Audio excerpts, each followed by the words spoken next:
channel.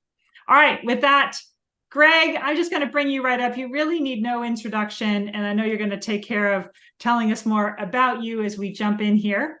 So I'm just going to pass it on. And thank you so much for offering this class. We're really excited and very grateful to you.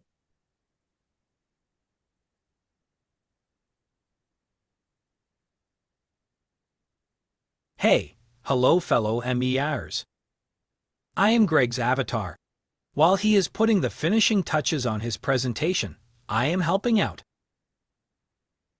Today is a crash course in generative AI, and his goal is to get you into AI very quickly. By the way, you will get a copy of the slides after, so you don't need to take notes or screenshots. Okay, looks like he is ready now, so over to him. Hey, hello. I am ready. Thank you, Kari, for inviting me to talk to people. I finally this week. Hey, Greg, hold on, Greg. We're having some audio issues. Your audio is doing some crazy garble thing. We'll just take a standby here and see if we can reset your audio. Unless you meant to do that. No, I did not mean to do that. Still garbled.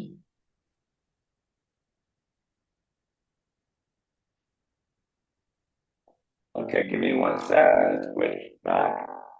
Okie dokie. All right. Hang in there, guys. Meanwhile, thanks everybody for popping in. If you're new, the AI sounds more human than you, Scott Taylor has to say. Sounds like a witness protection program, Suzanne. See, we've got a talkative bunch here. If you're just joining us, welcome to this program. We're going to have about an hour with Greg and then half an hour for Q&A. Feel free to pop into the chat. Where are you in the world? What are you most excited about? Bob Kari, thinks your voice is creepy. How do I sound now? Boom, you're back. Welcome back, Greg. All right, the humans here, Greg humans here. What I was about to say was, for the first time, I'm with people my own age. I was so looking forward to today because I've been lecturing to tech leaders in India, media and publishing leaders in Europe yesterday, and now I'm with my own crowd. So welcome. Why I'm here. I'm someone who loves tech and moved to Silicon Valley from Canada to build tech companies and to try to take advantage of disruptions, right? Waves of technology disruption. That's the first reason. Second reason is at the beginning of this year, I decided that I was going to work for 10 more years and try to create $10 million of wealth for my family. And I'm going to talk more about that as it relates to using AI. But I decided that I needed an edge. I needed something to help me work that much longer. And when I started playing with AI in January, basically, of this year, I realized it could be testosterone for my brain. It could reverse aging and give me a cognitive boost. And that's the real reason I got involved and why I want to share this with you. Because for any of us, I think, to have the kind of impact we'd like to have, I think AI can be a superpower for us. My mission is to bring 100,000 of you into the AI class, and I'll explain to you what the AI class means in a minute. I'm also the founder of Machine and Partners, and we're an AI lab building AI applications for others. Here's what we're going to do today. Our agenda is part one, what the hell is going on with AI right now? Part two, let's get our hands dirty and show you how AI works. And part three is looking ahead at some of the bigger issues and implications of AI. Obviously, this wave is crashing on us very, very quickly. In terms of my hope for you and what we'll accomplish together today, I want you to leave with a better understanding of AI's capabilities. I want you on the road to becoming a power user. You won't be the power user at the end of an hour, but I want you to be one soon after, right? And I believe I'll give you a good foundation today to do that. And then finally, I want you more confident to be able to lead and manage others in terms of their AI journey. And in chat right now, I'd love it if you could just answer this question. How do you feel about AI right now? Excited, nervous, or skeptical?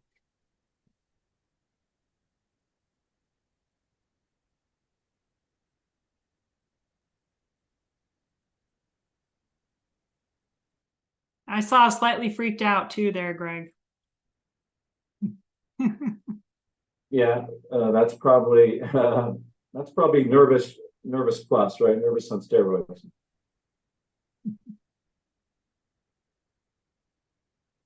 Okay, let's do part one. Excited with a tinge of skepticism. I like that one. That's probably where I'm at. Maybe not skeptical, but I think we should be optimistic but pragmatic, right? We probably should be ignoring what the media does because they just do it for clicks, which is hype or doom. I think we should come to AI with this point of view of optimism, but with a level of sort of reality, of pragmatism, of trust but verify might be one way to think about it, right? We believe it can do this. Let's verify it can do this in terms of really being, a superpower for us. But let's take a step back. Let's lay out a backstory first. We've been sold dreams, right? Tech profits sell us dreams. Crypto, no. Metaverse and virtual worlds, no. And even if you change the name of your company from Facebook and Meta, we're still not going to buy your vertigo-inducing headsets. AI, yes. Like, holy shit, right? The fastest company to 100 million users in the history of technology. It took OpenAI, ChatGPT 2 months, right? It took TikTok 9 months. It took Instagram 2.5 years. So just, I think all of us, frankly, especially the people at OpenAI here in Silicon Valley, were stunned by the consumer adoption. I think their expectation was companies would want AI, and companies do want AI. I think they were blown away by consumer adoption. Why? What's going on? We're basically in the midst, or the cusp, I guess, of a transformation of how we interact with information, how we interact with computers. You think about the last two waves of interaction or modes of interaction. The phone, your phone's probably on your desk right now, right next to you, and you probably used Google already several times today. This is what's next, right? Conversational AI. And that's probably good if you work at a big tech company, because big tech growth has slowed and they're looking for the next big thing. They want us addicted, by the way, to AI. Let's be clear, the motivations here. Big tech wants us addicted to AI so they can sell us more, right? They want to charge us $20 a month or more for the privilege of using their AI, because it's an opportunity of a generation, not just for them, for big tech, but I think, frankly, for us. But it will take this pretty significant shift or transition on our part in terms of our behavior, because for the last 15 years, we've interfaced to the internet or to information primarily through this browser, right? Web browser and sort of search paradigm. That's why Google is one of the most valuable companies in the world, right? And that's about to change. We are in the first year of that transition to a chat-based interface, accessing all the world's information in a conversational, sort of AI-driven way, right? With likely new leaders, new winners in terms of companies and technologies. It will affect everything. And I know everybody says this. I think it's true as it relates to AI. Since software ate the world, almost every business is now digital. And if it's digital, that means AI can access it, right? And a friend of mine said last night, well, I don't think so. What about barbershops? It won't be every business. Barbershops are fine. I'm like, no way. The local salon here, the hairdresser, whatever it's called, the haircutting place is at Stanford Mall here in Palo Alto. And you walk in, they still got books and magazines, and you kind of flip through it and you show the stylist, hey, I want that kind of haircut. It's not going to work that way in a year, right? They're going to have iPads. You're going to walk in and they're going to take your photo and they're going to show you what that haircut looks on your face, right? On your head, before you agree to get your hair cut by that person, right? That's what's going to happen. Every business, in my opinion, almost every job is going to be impacted. So there's lots of disruption coming. And a way to think about this, I think at the highest level, is when the cost of creating something in terms of software code and images, video, information, text, entertainment, movies, video games goes almost to zero. You can imagine the change or disruption that generates for companies, and I think for individuals as well. So the leader in this disruption is OpenAI. I'm sure you've heard of them. So a band of about 250 people working nights and weekends for about 7 years, they kicked off this arms race late last year and really this year. And one metric that is stunning is their revenue growth from 28 million to 1.3 billion forecasted revenue growth. So the fastest growing in terms of consumer adoption, the fastest growing tech company in the history of tech. Microsoft's now frantic. Amazon is putting AI everywhere. And Sundar at Google mentioned AI 23 times in Google's last earnings call. And let's talk about AI just for a minute more, because they were in the news a lot the last couple of weeks. The drama about, the CEO being fired, and then the board being fired, and then the CEO coming back. How Silicon Valley talks about that is the decels. That's a somewhat pejorative term for people who want to decelerate, go slower. They're also known as effective altruists, EAs. They fought the EACCs. Those people are the accelerationists. They want to go faster. Then Microsoft got involved because they're a big investor in OpenAI. And they joined forces with the CEO who wants to go faster, and they both crushed the board, which are the decels. So English translation of all that, money talks, AI will move faster now. We need to buckle up. And I think what that means for us is we need to wrap our hands around this, get our hands on keyboards, and really leverage AI. Washington is trying to catch up, and not just Washington, in the UK and in Europe. So I think governments have learned from the fact they were asleep at the wheel with social media, which was in itself a giant social experiment, if you will, and it didn't end well. And so they are doing their best to keep up. It's not easy. And in fact, quite concerning this week, it looked like some of the EU regulation that was proposed might be gutted. And I don't think that's a good thing. I think we need regulation here. We need guardrails, and we need some muscular legislation at some point to enforce those guardrails, to manage risks like misinformation, as one that we appropriately talk about with the election season coming up. One way to think about this is it's a giant human experiment, and we are the lab rats. We're going to be experimenting with how we begin to work with co-workers who are machines, that are artificial, or some people might say alien, right? Artificial may not really do justice to describing what we're building here, right? Someone asked me in a lecture yesterday, Greg, what are we going to do with all this free time, right? Well, I'm not sure. And by the way, will we get the free time? Will we turn it into higher purpose and pursuits like happiness, or will we just work harder, which in the US is what we tend to do when compared to other cultures? How will we value ourselves when we put so much value, particularly in this culture, on work, right? And making money. So lots of questions. I think it is our second big giant human experiment after social media. It is AI and how humans work with AI. I want to explain to you a little bit about how it works, just to give you a sense of what it's not, so you can appreciate sort of what it can be. And then we are going to show you how to use it. What really changed was some brilliant engineers at Google figured out about 6-7 years ago a new algorithm that made large language models. That's why you hear them described as LLMs, large language models. Huge amounts of information could be accessed basically by the algorithm.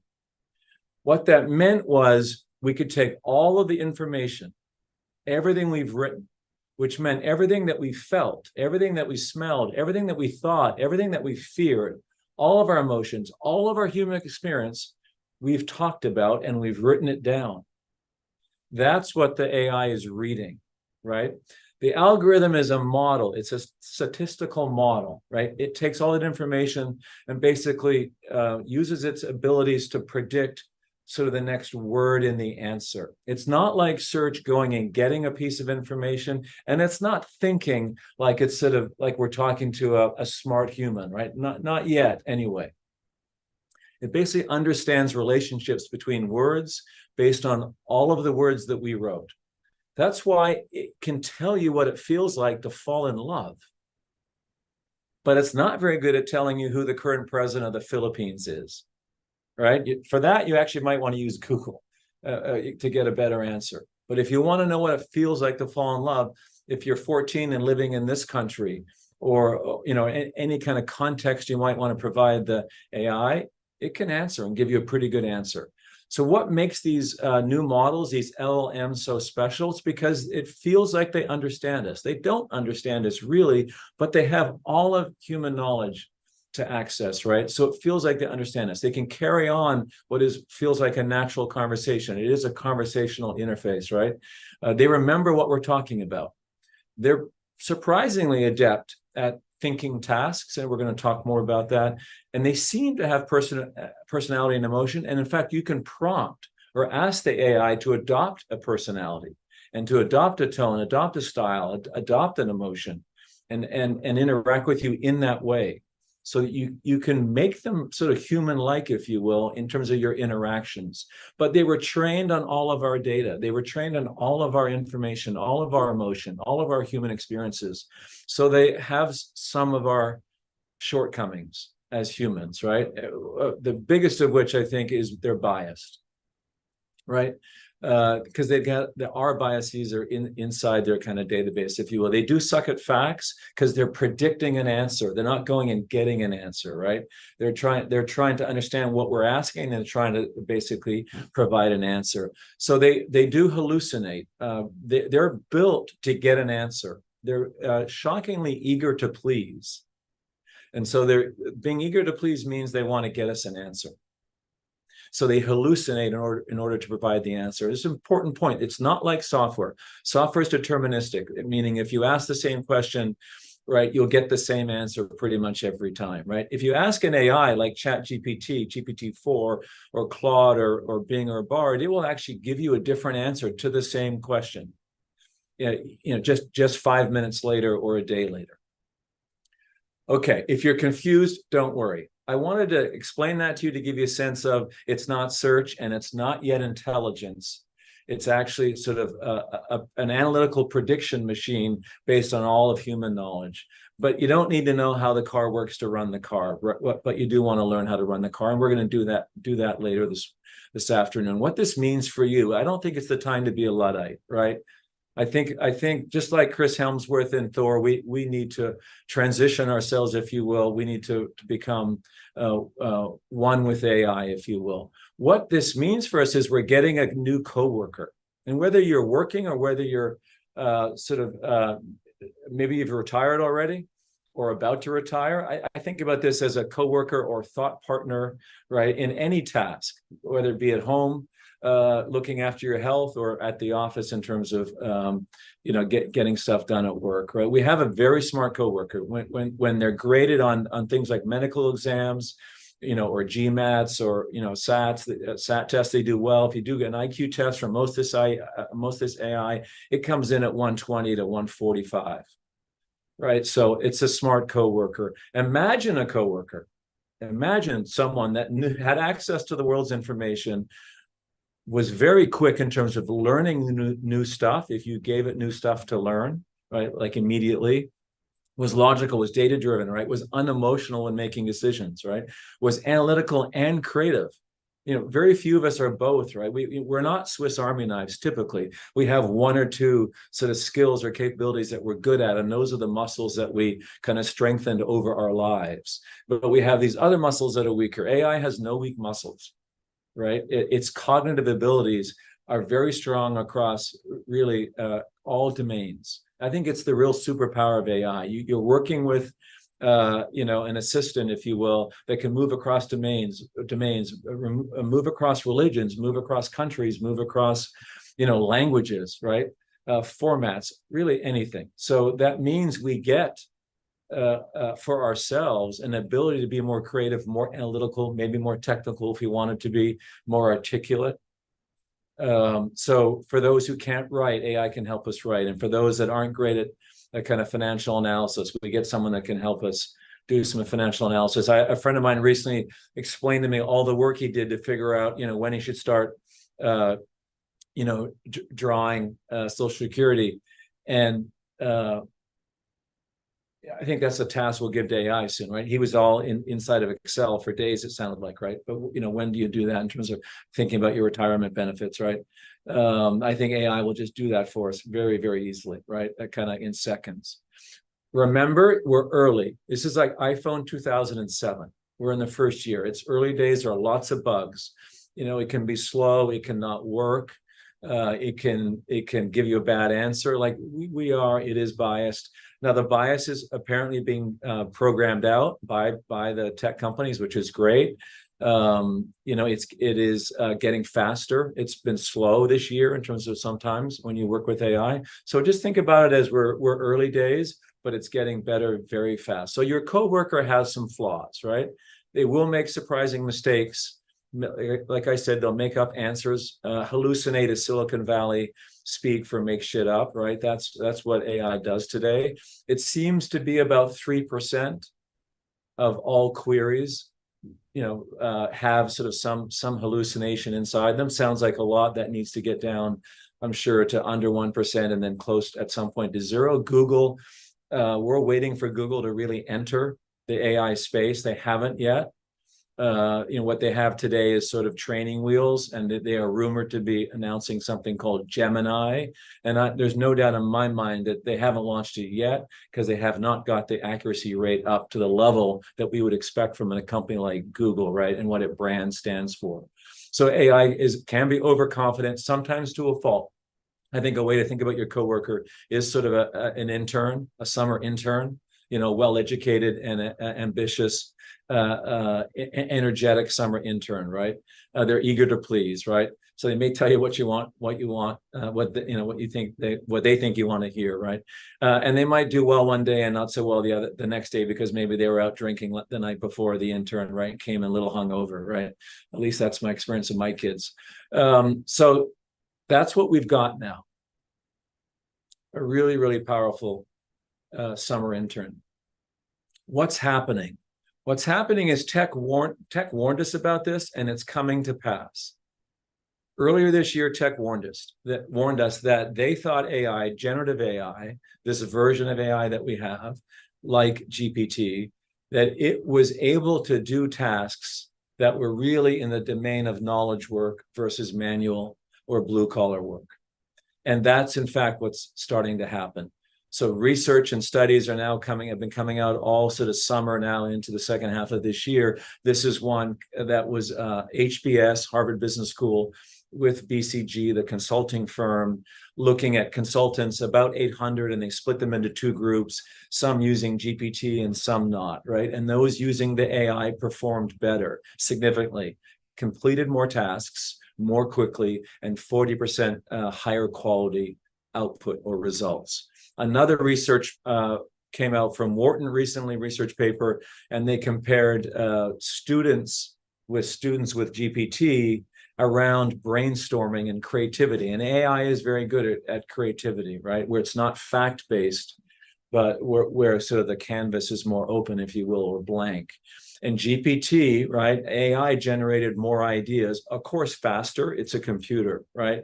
So the cost per idea was much lower, but more importantly, they measured idea quality, the quality of the ideas from the GPT versus the human, and the GPT ones were higher based on purchase intent. These were basically product ideas, was the brainstorm. So that's why this is happening, which is not only are we adopting AI at a really fast rate, that's why OpenAI is growing so quickly, but people are starting to use it in their lives and in their work lives, even when they're told not to. So the recent study this week, actually, of Salesforce ran this study of 15,000 workers. 55% are using AI even when it's not approved at work, right? And then 64% are passing off work as their own when it's in fact work done by AI. I don't agree with this, and we'll talk more about this later. I think we should be actually celebrating the work that we're doing with AI. I think smart people will use AI. I don't want to hire a lawyer or a consultant or a nutritionist, frankly, or a doctor that's not using AI. Why would I hire someone that's going to be dumber and slower? I just can't imagine doing that now. And that's how I think about the people that I want to work with going forward. I want them using AI. So I do think the workplace is starting to split. The workforce is starting to split, meaning people are either paying for GPT themselves, or maybe their company's reimbursing them, but they're realizing it can help them. And so they're going to basically, I think, become the beginning of what I call the AI class. And I think this AI class will emerge soon. So if you're still working, I think you want to be in this class. And even if you're not working, I think you want to be in this class anyway. Because I think you can use AI for your own sort of benefit in your personal life, and in your community, in your church, in whatever group in which you participate and are active. And you can help your family members, quite frankly. You can help your kids, maybe even your grandkids. I think we want to be in this class, right? And we want to sort of break through some of the things that happen at these moments. One of the things that happens at these moments is, besides not knowing how to use the technology, a new lexicon emerges, or a new sort of language emerges, like words we haven't heard before, like red teaming or LLMs, right? Or sort of like, and the reason they emerge, these new words, is that people want to make it look like it's really hard, and only really smart people can figure this out. They basically want to create a class, a club, and you can't come in, kind of thing. And what I want to do today is show you how you get in. It's not that hard, and don't sort of get discouraged by the, hey, you don't know what this means. Oh, you don't get it. No, you can get it for $20 a month. You can get it. You can get your hands on keyboard. Okay, part 2. Time to get our hands dirty. And let's do Zoom chat right now. One of 4 options here. How often do you use AI? And by AI, what I'm meaning, ChatGPT, Claude, Bard, or Bing. Every day, a few times a week, you've tried it or not at all. I'd love to see, and I'm going to look at chat for a moment. Kari, and you help me too, if you can get a sense of where we are as a group in terms of. It looks like the C's are winning. C's are winning. Great. That makes sense to me. And I'll explain why why, and this was my experience as well 6 months ago, why you tried it a few times is really the most common sort of experience, I think, because it's hard and it's easy to sort of get discouraged. And what I want to show you today is ways that you can get past that initial kind of resistance or disappointment almost with AI, and get you to a place where you're going to get good results. I call it the magic of prompting. Some days it doesn't feel like magic. Prompting is the way we talk to our AI and get the outcomes that we want, get the support we want. I just want to simplify this for everybody. I get asked this all the time. These are my 2 favorite AIs. I would use these 2. If you want the Swiss Army knife, the biggest, fattest Swiss Army knife, if you will, I'd use ChatGPT, and I would pay for 4, which is $20 a month. I think it's worth it. And if in 6 months you find that it's not worth it, then you can go back. You can either stop using AI, or you can use GPT 3.5, which is free. I would say right now, though, just to alert everybody, signing up for GPT-4 paid is actually on hold. OpenAI cannot keep up with the demand. That has almost happened like never, right? At least in the last 20 years or 30 years that I'm aware of in tech, where a tech company can't keep up with demand. They can't buy enough computers and get them running fast enough to satisfy demand. So GPT-4 subscriptions are actually on hold in terms of new users. I'd expect that hold to get lifted in the next few days, but who knows? But that is the most advanced model. It has a mobile app, which is amazing. And AI on mobile is just a whole nother sort of experience or addition to our experience besides desktop, if you will. And just, it has a lot of capabilities. I also love Claude. I find Claude a great thought partner. I find it a little more human. I find it a little more nuanced in its answers. So, and very easy to use as well. So I go back and forth between the 2, and I use both every day.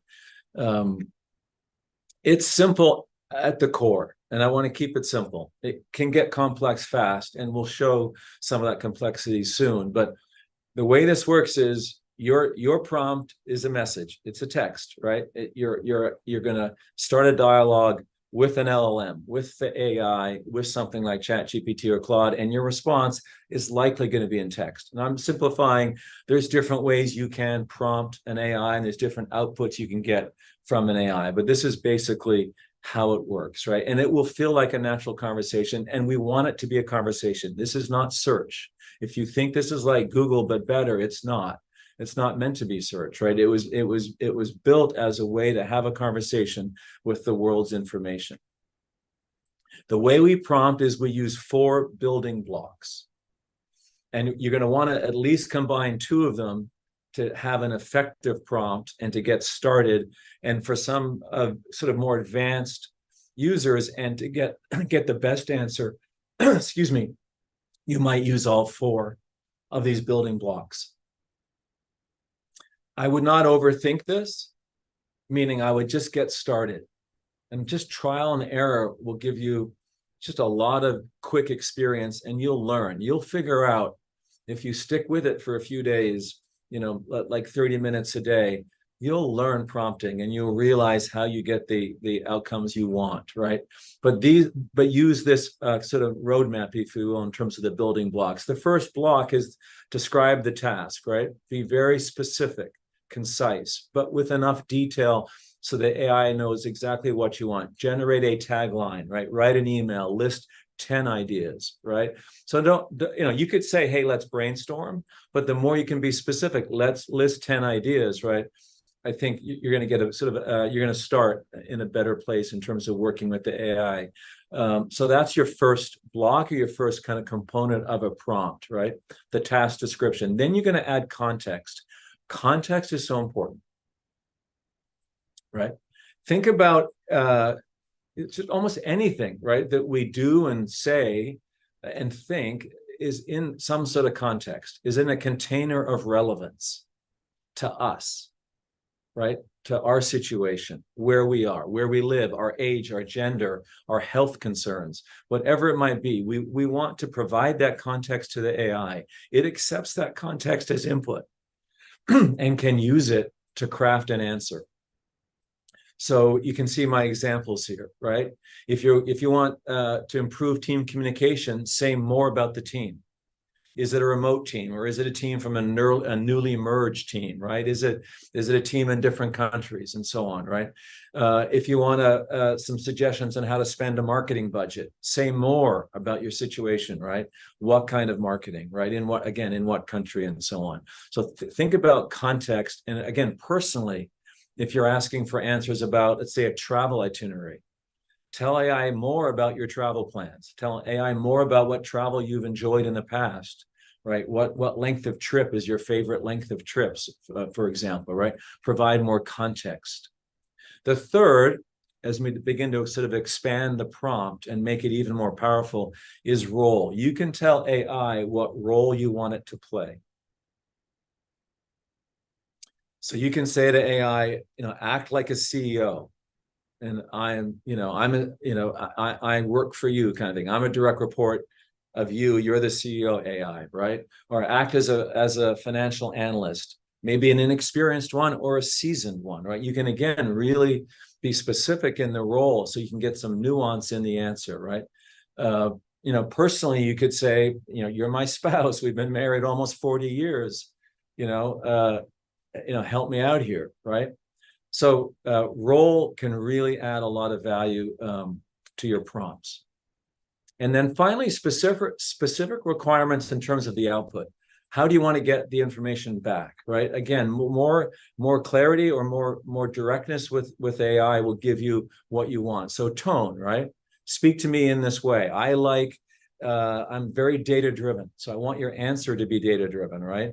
Or, I want this to be creative and fun, otherwise I'll get bored and I won't read the answer. So respond to me in a fun and creative way, right? So tone, length, how you want the output. Do you want it in bullet points? Do you want it in a letter format, right? Do you want it short, because you just want the quick answer? Do you want it long because you're willing to read a lot, right?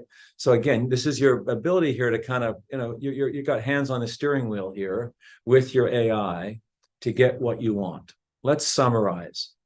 Basic but good prompts have at least 2 components.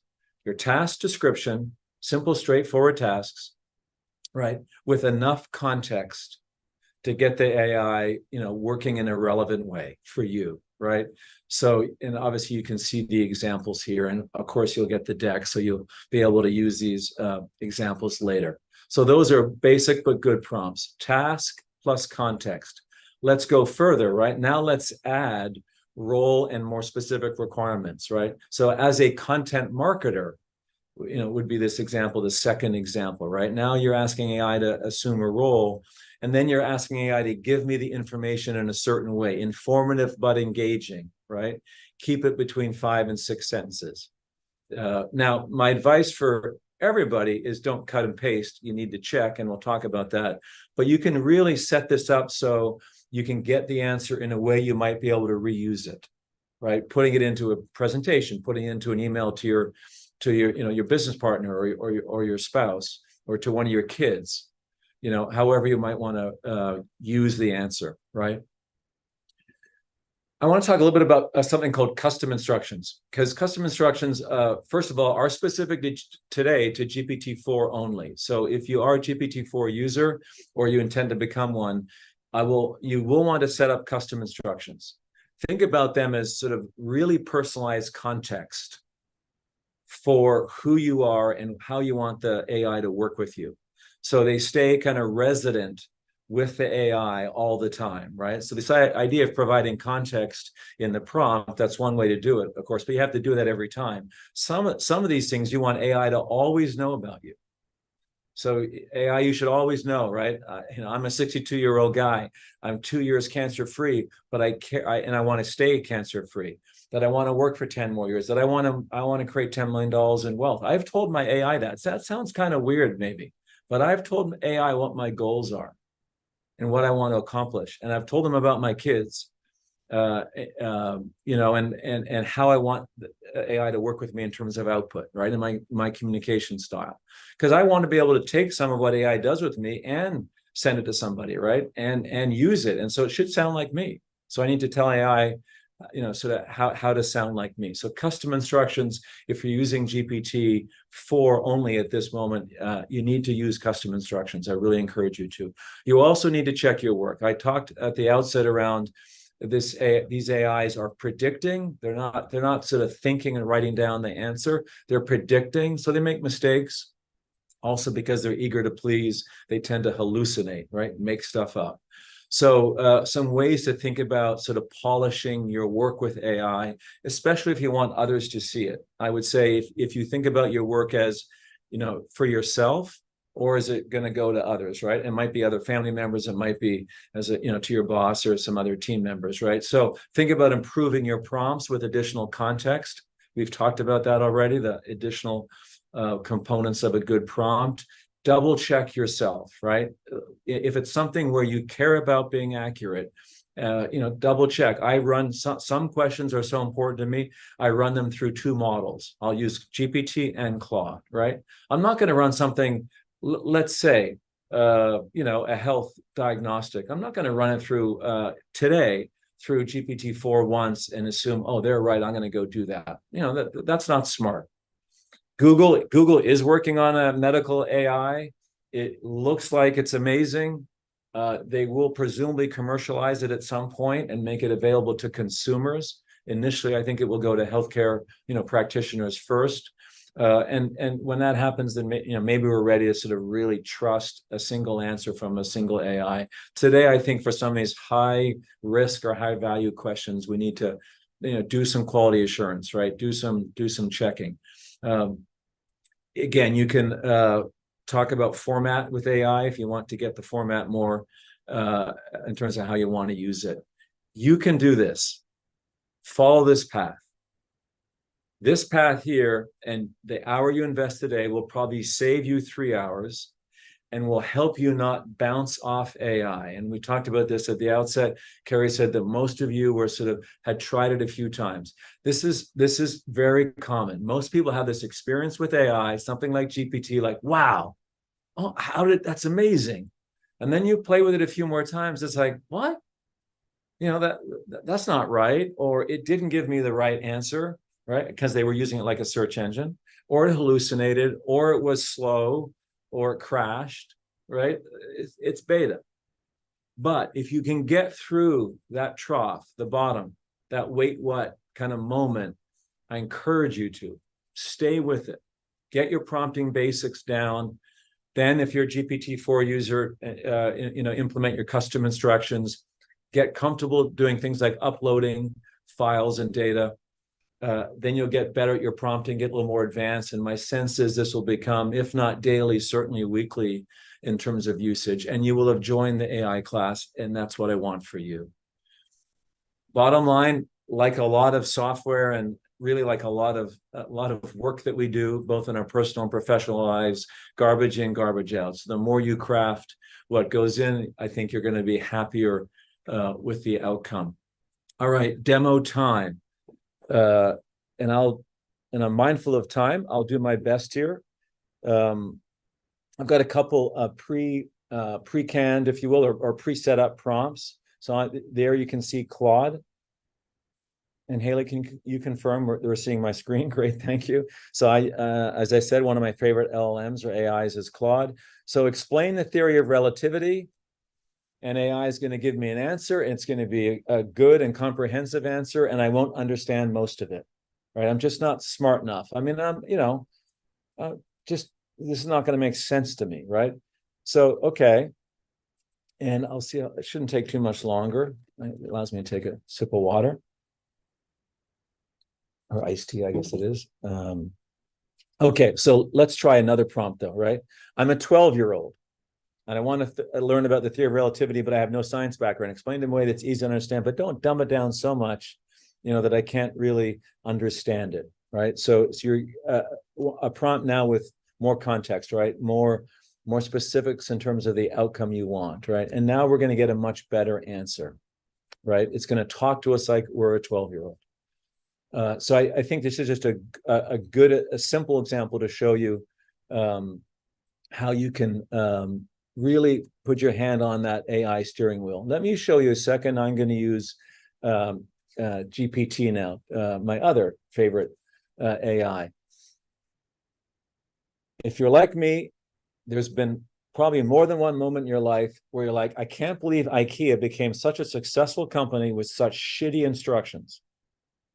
And so I've uploaded a photo of IKEA instructions, and I've asked ChatGPT, okay, this is why live demos are always fun. Our systems have detected unusual activity. Please try again later. Okay, don't know what that means. I'm just going to keep going. So, but I'll tell you what happened like about an hour ago. It nailed it. ChatGPT took this rather cryptic, visual and turned it into a great set of English language instructions. And let me try. Do I have time to try it again? We probably don't. Oh, yeah. Okay, let's skip it for now. Let me go to the next example. This is the most complex, maybe the most business oriented, but I wanted to show you one, which is using AI to summarize and synthesize information. So here's a pretty common sort of use case for us at Section in terms of we get a lot of feedback from students, or we're a school, obviously. We get a lot of projects submitted to us. We get a lot of feedback from students. And so we take all that, we obviously stick it into a database like a Google Sheet. So I'm going to copy a couple columns. I'll come back to Claude. Maybe ChatGPT is having a bad day today. I've written the prompt already. I want AI to look at this feedback and essentially give me a report, right? What are the top 3 trends among these students in terms of their feedback, right? Be concise, use a bulleted list, right? Don't deviate from the information in the survey. Now what I'm saying is stay to the data I'm giving you, so don't hallucinate, right? Don't be creative, be accurate.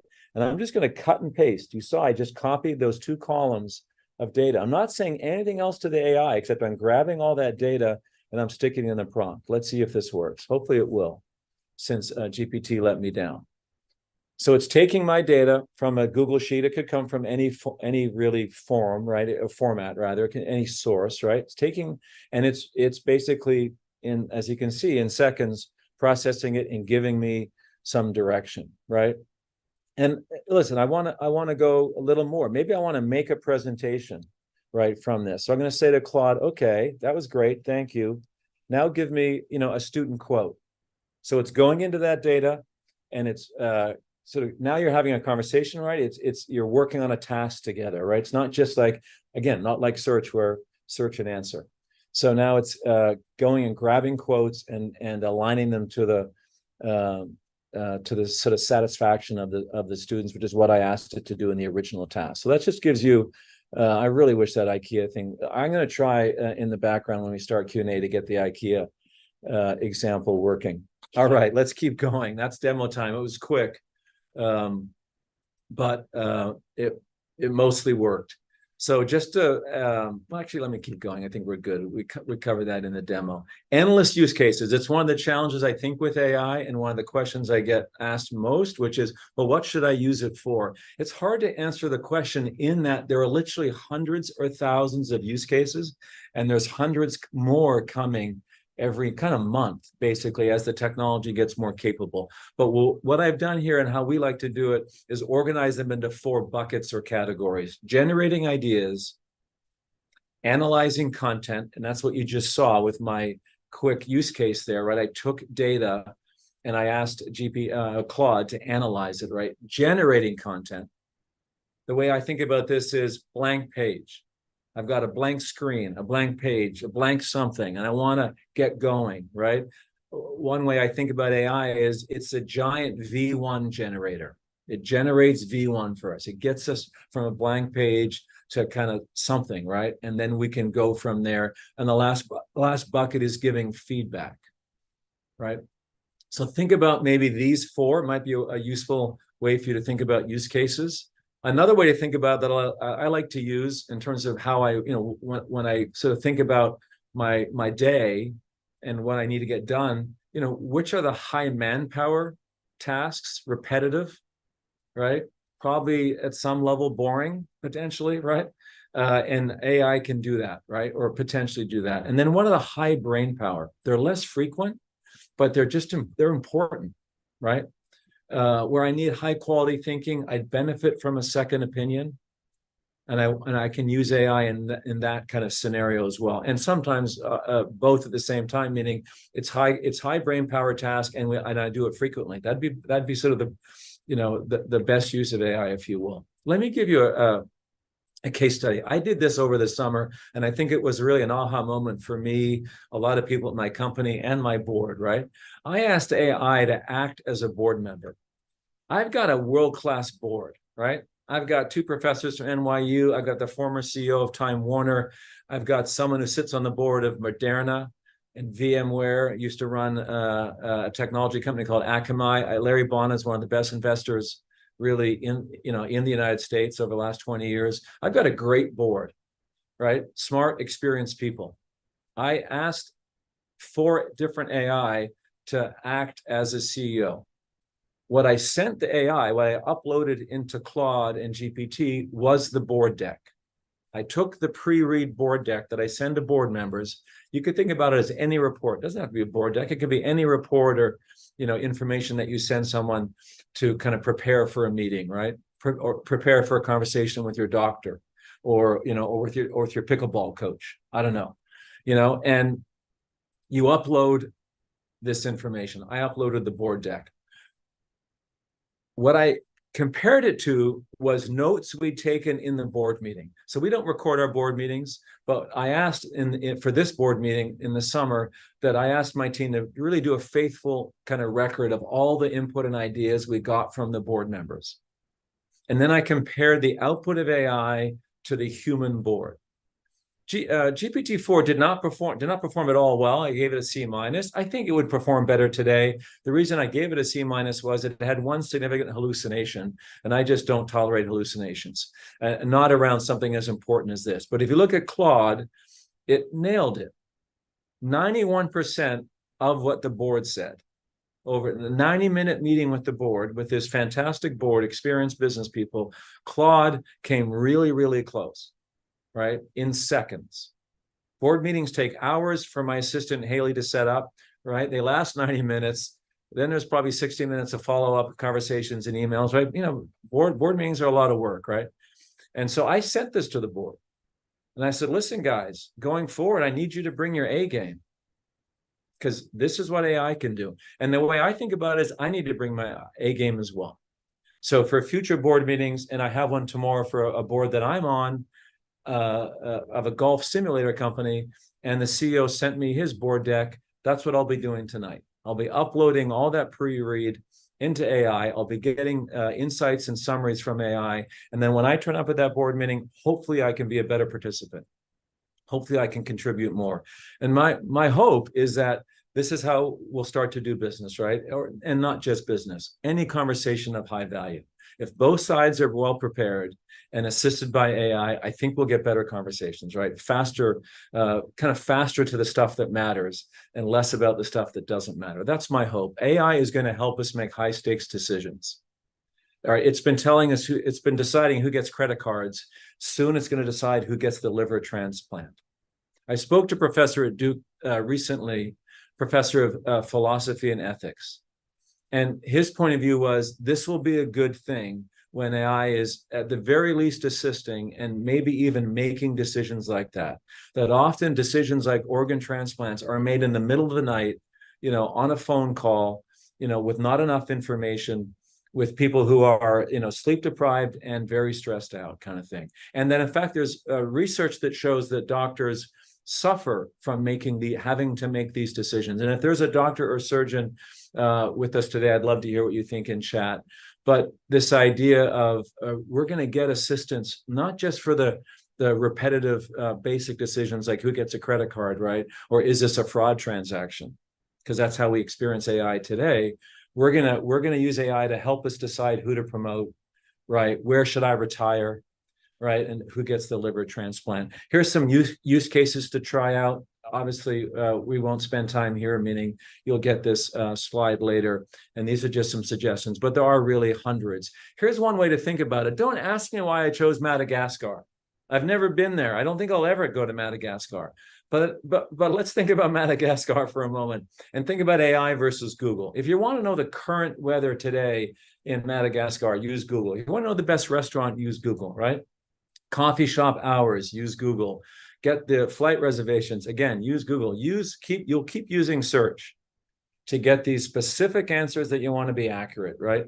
You want photos of beaches there right now, right? But think about AI offering you different kinds of answers and being a thought partner. Things like, oh, I want a week-long itinerary. That's really, to me, a kind of a magical, when you compare the two, meaning a Google search for that and an AI sort of conversation, I think you'll be blown away by how well AI is starting to do more complex travel kind of questions, right? Pathways to citizenship, starting a business in Madagascar. I'm not sure, again, if that's even possible. The impact of climate change, that's real to Madagascar, unfortunately. Marrying a local. Again, I'm not sure why I chose Madagascar. I'm not sure why I chose marrying a local. But if you ask AI, I think my wife, she said she was going to join today. But we've been married almost 40 years. And I didn't have to. I did not have to buy her with any livestock. But if you ask AI, if you're going to how to marry a local in Madagascar, they'll say you'll have to probably use. It's called a bride wealth gift.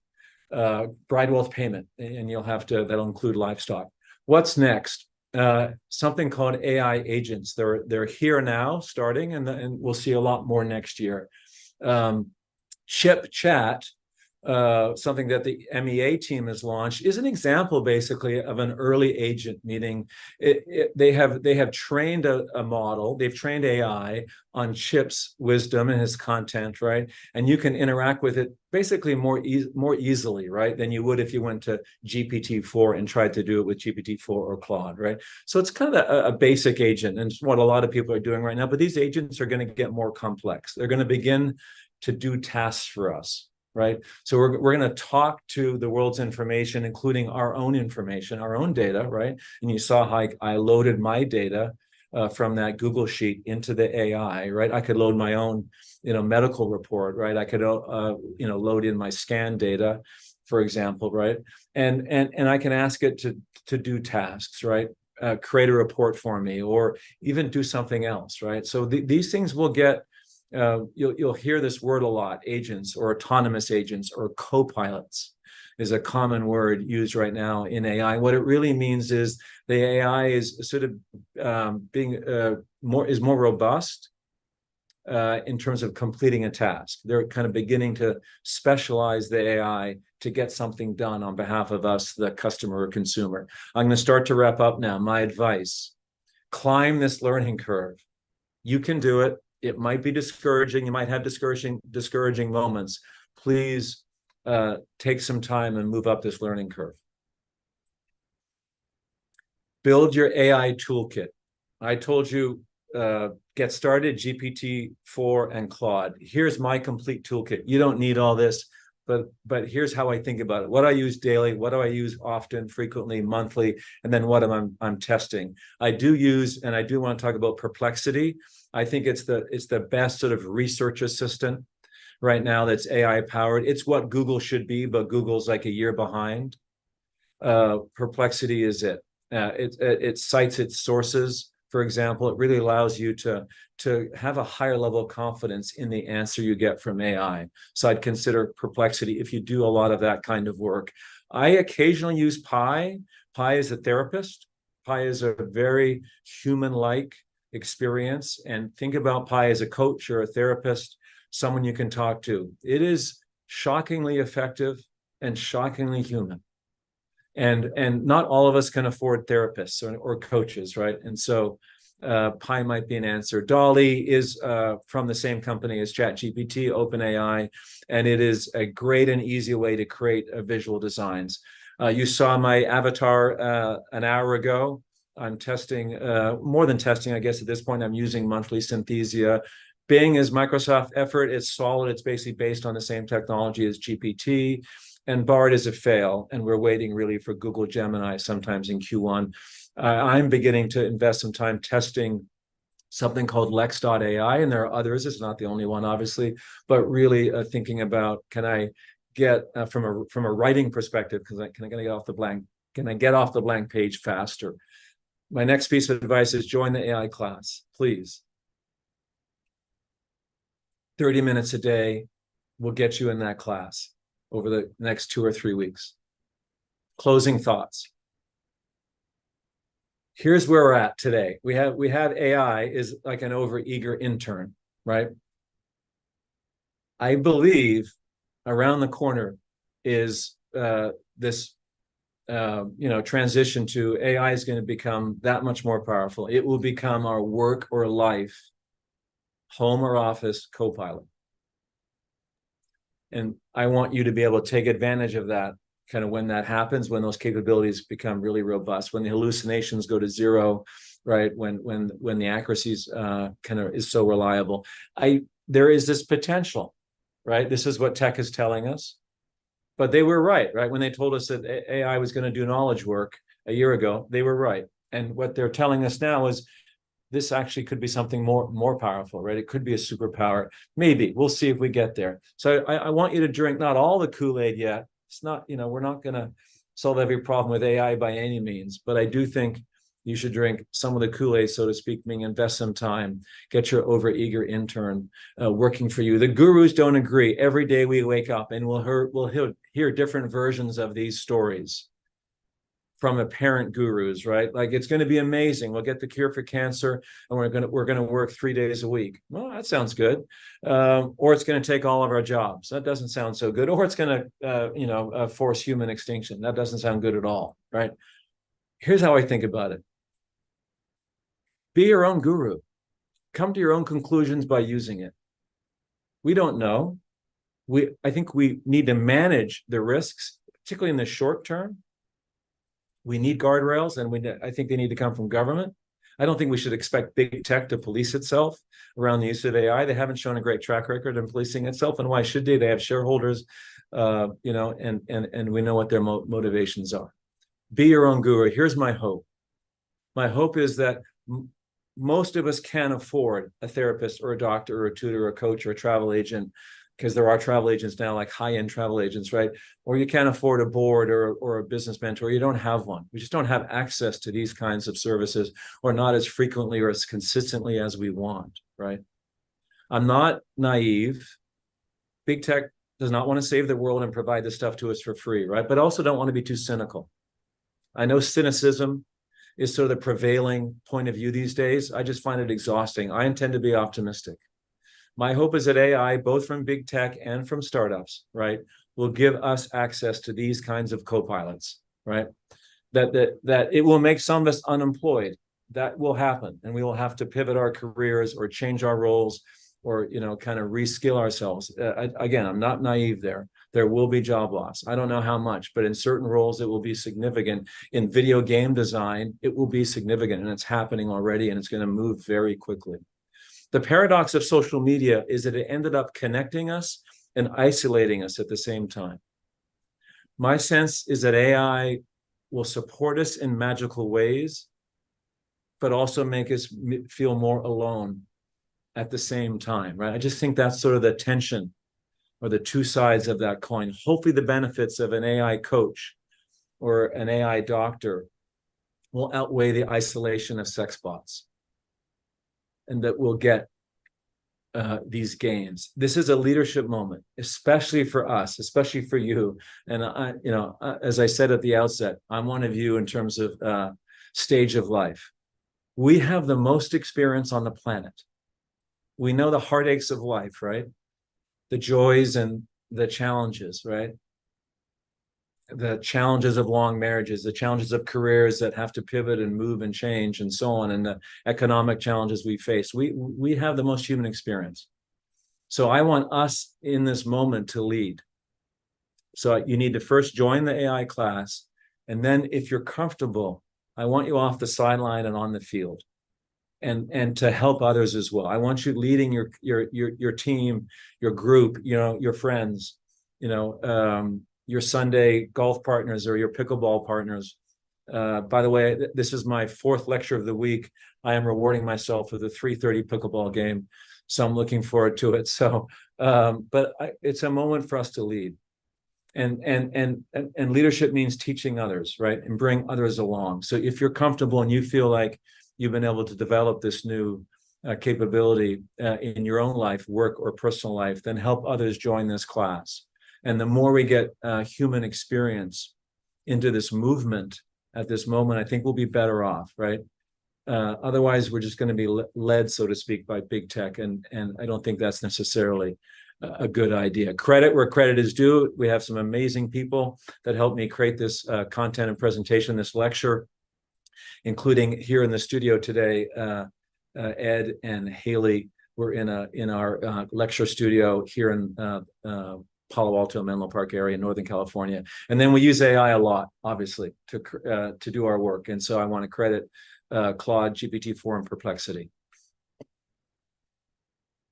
And if you want to go further with this, and I hope you do, we're offering to MEA members access to one of our workshops at no charge, which is in a couple weeks, basically, the AI for Personal Productivity workshop. It's a great workshop, and it will take you from where you are today and really get you into sort of more advanced prompting, and give you some specific use cases that where I think you'll see how you can be more productive. Again, not just at work, but in life as well.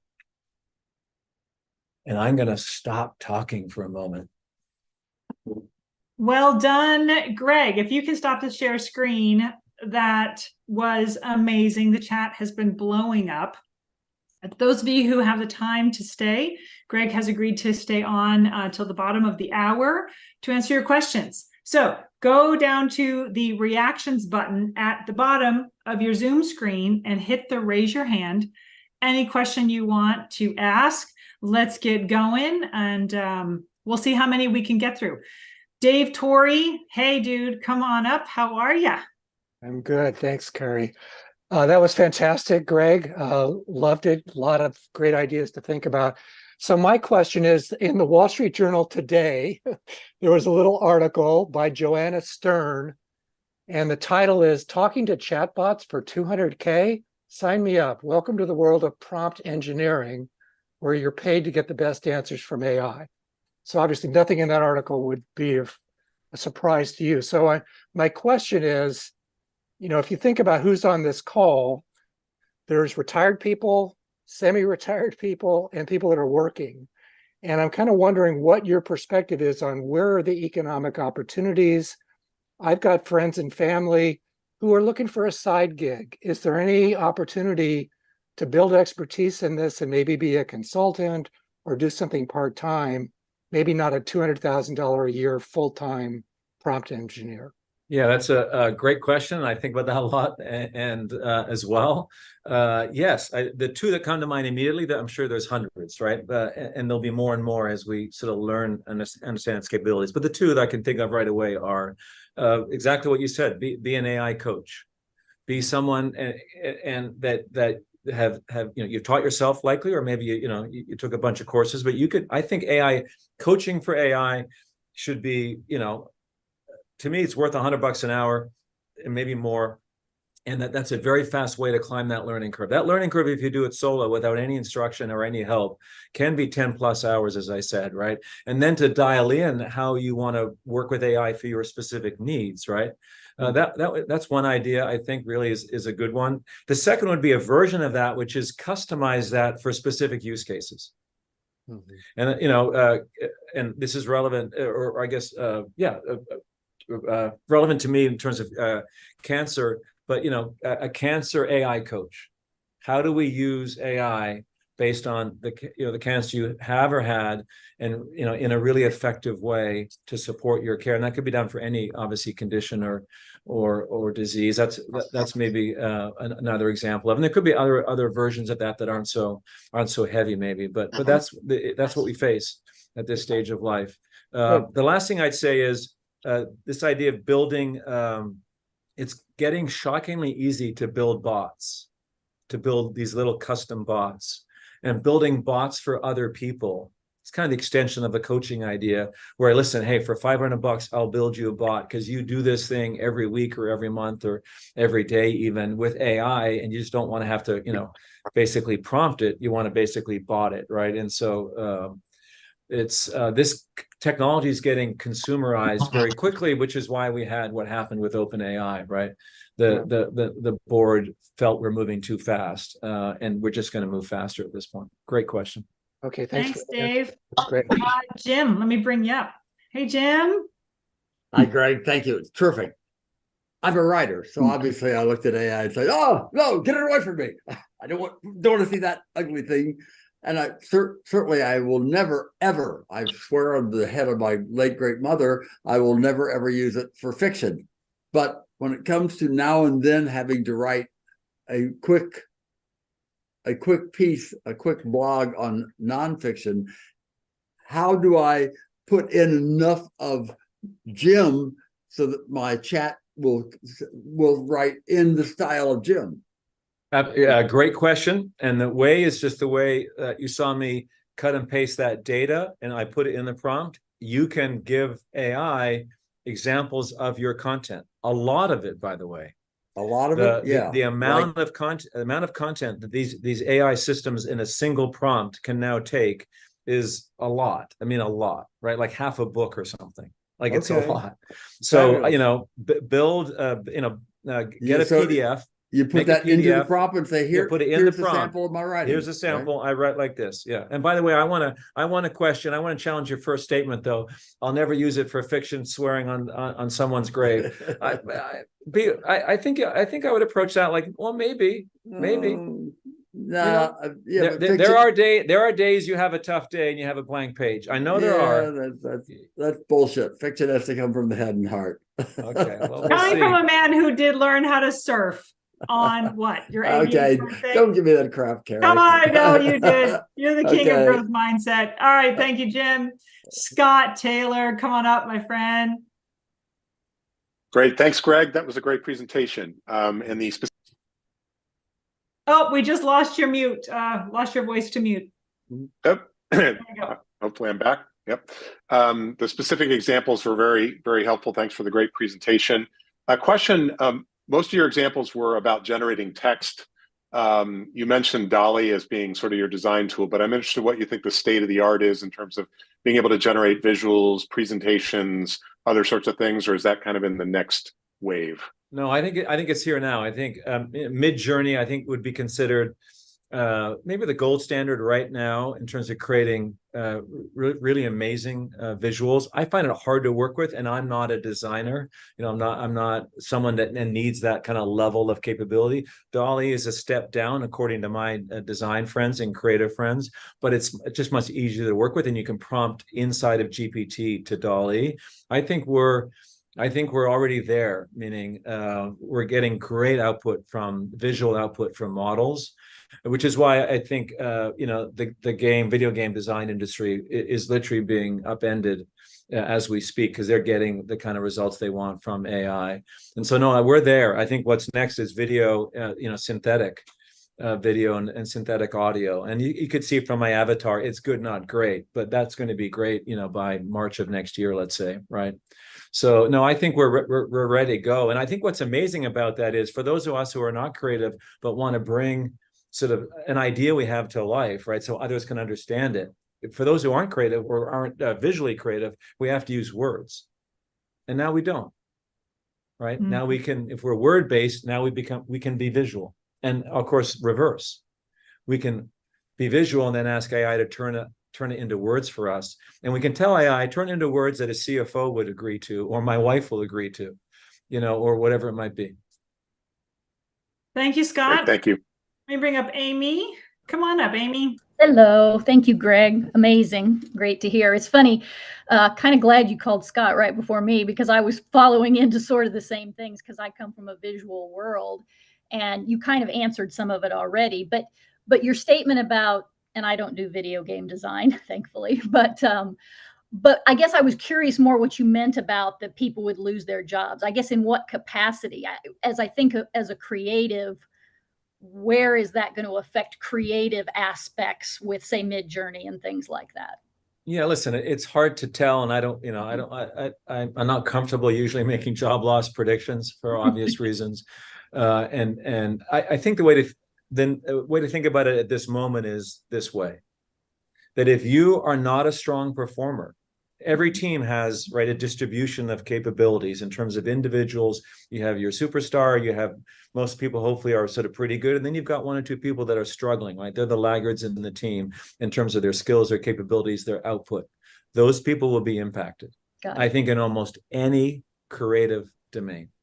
Got it. That makes creating software code, creating documents, creating fiction and nonfiction, creating visual assets, creating video game designs, and so on. I just think that's the near term. Let's switch to paralegals to help answer this question.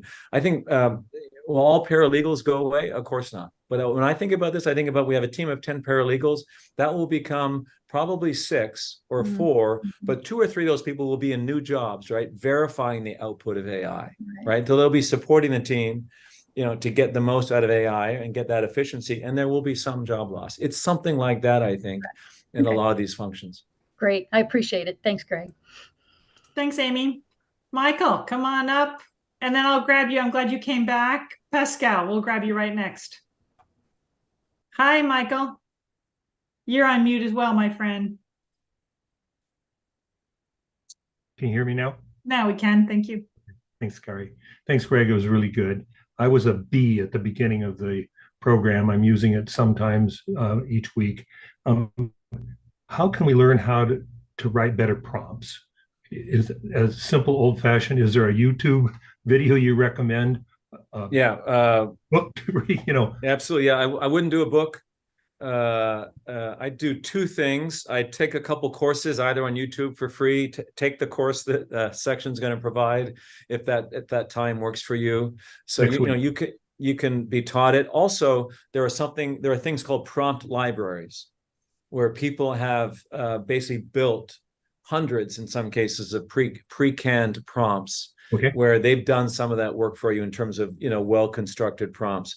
But I would also say just keep pushing your prompt, right? It's kind of like being at a cocktail party, right? You can ask the easy question, right? Hey, what do you do for a living, or whatever it is, or to play pickleball, or you can ask the tougher question, right? Or the more interesting question, the more expanded question. And I would just sort of do that, and you'll learn.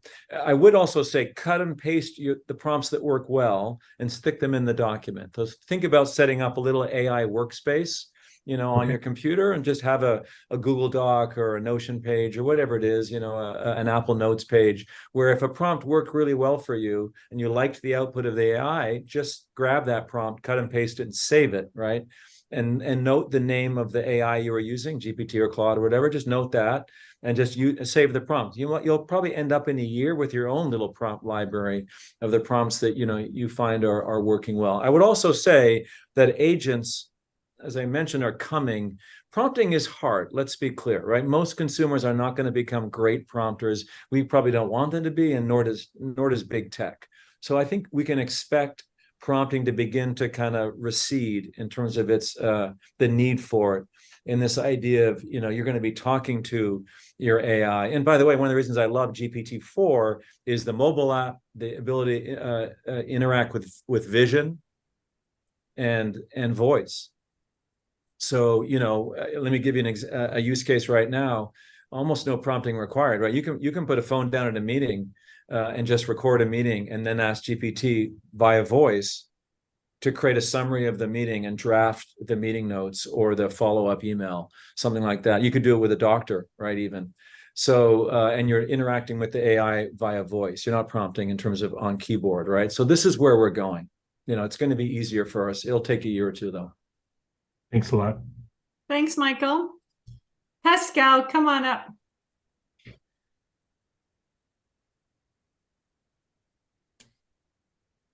You have to take that mute off too. That's just getting everybody today. Okay. There we go. I'm very new to, very ignorant. So where is the data coming from? I didn't know that you could upload your own data. Is my data being accessible to others as soon as I put it? What is the big dictionary of AI?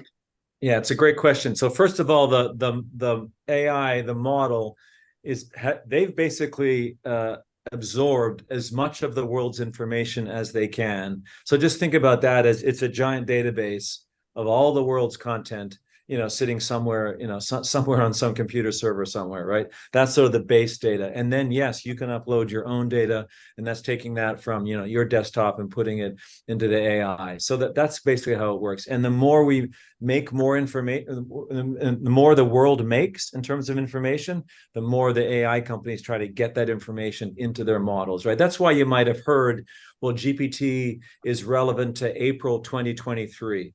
What that means is GPT-4 has been trained with all the world's information, or most of it, as much as they can get their hands on, at least legally, up until April 2023. It's one of the drawbacks of AI and why it's not search. If you want something that's current, like the president of the Philippines or the weather in Madagascar today, right? If AI has stopped getting all the information in April 23, it won't have the answer for what's the weather in Madagascar. Google will, right? So that's one part of my answer. The second part of my answer is the misinformation that is out there, the fear that's being generated by media about our data. It's being stolen. It's, they're going to use it in some nefarious way. Again, I don't want to be naive about big tech, but they don't really have a lot of interest in abusing our data, because otherwise I think what they've built here will start to crumble. So our data personally is not used to train these systems, right? So when you upload, a PDF of your writing or your medical diagnosis or something else, they're not training their AI on that. They keep that data on their server for 30 days. I think they do that for legal reasons. And after that, GPT I'm referring to now, OpenAI, they delete it. By the way, in GPT, there is a setting where you can make a conversation completely sort of anonymous. They don't even get your data for 30 days. You can do that if you think it's that sensitive. I share everything with AI. I'm not worried about it. My data is so little compared to the ocean of data that they have that I want the value of AI, and I'm willing to share more with it to get the gain. So I load up board decks. If I was a CEO, or if I was on the board of a Fortune 500 company, if I was on the board of a drug company, I'm probably not loading up my board deck, not yet today, to AI, right? That's probably not smart, at least not yet, right? But no one cares about me or my little company, so I want the productivity and cognitive gains. So I'm willing to share my information. I think the concerns about data security have been overblown. by the media. That's my opinion. Thank you, Pascal. I know a lot of people had a similar question. Ellen, come on up. Hi. Hi, thanks. This was great to see. I was curious about Pi because I looked at it and I saw how they're saying like, oh, this is a great tool to assist, health professionals and, therapists, whoever they are. But, I'm kind of curious to see like Pi is probably putting their data, their outcomes data close to the chest. What do you think about how transparent and trustworthy the companies are that show, oh, look at the value. People that use our services have much better outcomes. How believable is the data? Yeah, that's a great question. I don't know if it's that believable, honestly. I mean, I think most of these companies are sitting on engagement data, right? They're sitting on typical data that a Facebook would have, right? Or an Instagram or a TikTok. They're sitting on similar data, which is how many people are using it, how long is the session, how many queries or questions is the consumer asking the AI. They're sitting on that data, right? So I would imagine if they're reporting that, that's going to be reasonably accurate, assuming it's good data. If they're not reporting it, it's not good data, right? But if they're reporting that data, then they could imply, listen, someone is spending 10 minutes on Pi, they're getting value, right? Because they're not just asking one question and then bailing out, right? They're having a conversation, presumably a more nuanced, a deeper conversation. So because that takes time, but that's not outcomes. That's just time spent, right? Outcomes, I don't know how any of them would have outcome data unless the therapist is reporting. But really, you'd have to run a pretty disciplined experiment, right, with patients with Pi and patients without Pi or something, and really track over at least 6-12 months, right? So it feels like to me, if anybody is making claims, it's kind of early to be making those claims. I think Pi, I do think they're going to be AI built. We're already seeing the start of it, specifically for therapists, specifically for coaches, who are in these roles of helping sort of patients in some way, and they'll tune the AI to do that. So you'll get higher efficacy in terms of sort of getting these outcomes that you're looking for in the hands of a therapist. Pi to me is more at this moment, more of a consumer product. It's more for the people that don't have a therapist. It's more for the people that just got, a terrible interaction with their boss or their spouse, or, some moment like that where like, shit, I didn't no one to talk to about this. Mm. That's why, and by the way, Pi is mobile. It has to be, because these moments in our life where I need someone to talk to now, right now. It's not go back to my office and talk to AI. It's talk to Pi right now. Thank you, Ellen. Eric, you're going to take us home with the quick one. Come on up. Thank you. All right. Thank you, Kari. Greg, my question was kind of centered around marketing and using AI. If you wanted to target a specific demographic and say, okay, I want to target people that would be eligible for a reverse mortgage, how would I best target that? How would you do that with AI, and which platform would you recommend? Yeah, it's a great question. And the short answer is you can't. Here's how we should think about AI today, GPT or Claude. It's not currently an advertising platform. It currently doesn't make available users in a way that an advertiser can target them or reach them in any way. It's not that kind of product, right? It is not Google, it's not search. It doesn't think currently, they don't think about their business model as media or advertising models where they offer targeting capabilities to advertisers to reach audiences. In fact, what I'd argue is going on right now is that affluent people will use AI sooner and faster, because you have to pay for it basically to get good AI. It's $20 a month. Search is for free because advertisers fund search. But when our most scarce resource is time, and AI saves us time and makes us smarter. So we're going to pay for it. So completely different businesses currently no audience targeting, no ability for an advertiser, to really use AI as a way to reach someone else, right? So it's not a marketing channel or distribution channel. It is why Google hasn't yet released their generative AI competitor. They are terrified at some level as to what that will do to their search business. They have 93% market share of the biggest advertising category ever invented in the history of mankind, right? They're the most valuable company, or one of the top 3 most valuable companies in the world based on that revenue. And AI doesn't have search ads in it. It doesn't have targeting. Marketers can't use it, right? So don't think about like search.